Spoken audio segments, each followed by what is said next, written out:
The 2003 blockbuster Barbie is still making headlines. In a recent interview with Allure magazine, pop singer Shakira had the following to say about the film.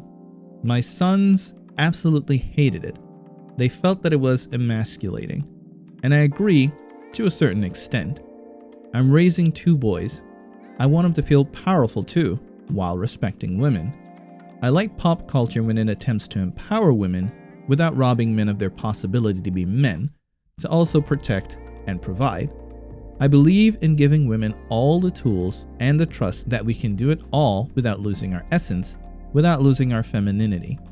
I think that men have a purpose in society and women have another purpose as well. We complement each other, and that complement should not be lost." So, gender roles? Anyway, Barbie is so much deeper than some people give her credit for. It revolves around a society that is run by women and seems perfect from their perspective.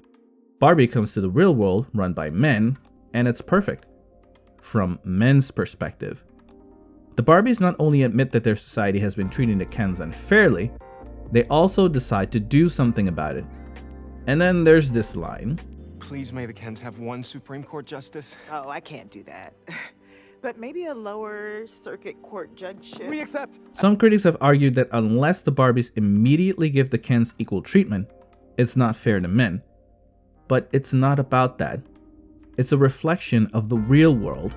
It's 2023, and there are still industries where women earn less than men simply because they're women. Women are still shamed for behavior that isn't considered demure, and the very fact that this movie is being dragged through the mud because it focuses on women is proof that while we've made progress, we're not where we need to be just yet. Unfortunately, progress isn't instant in our real world. That's a fantasy. So Barbie's giving the Kens a small place to start? That's much more realistic. Had they simply established a society where everyone is immediately held to the same standards, it would undo everything the film worked so hard to build. In addressing the negligence that the Kens experienced, the movie also touched upon toxic masculinity, but not the way you think. Ken admits that he acts a certain way because it's expected of him, or because he thinks it's the only way to reach a certain goal. Like when the Kens are convinced serenading the Barbies with a beachside guitar performance will have the women pining for them, marginalizing women to cliches who are all alike instead of the unique individuals each and every one. So of course the serenade fails.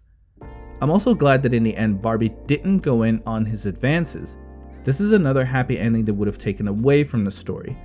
As men, we need to learn that just because we're not jerks doesn't mean we're entitled to a woman's affections. She doesn't owe us anything.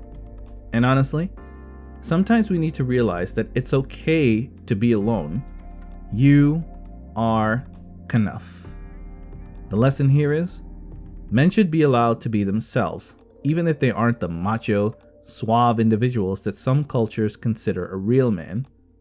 And in that respect, the one character who represents this better than Ken is Alan. Alan is neglected, looked down upon, and continually underestimated. And he teaches us to never judge a book by its cover.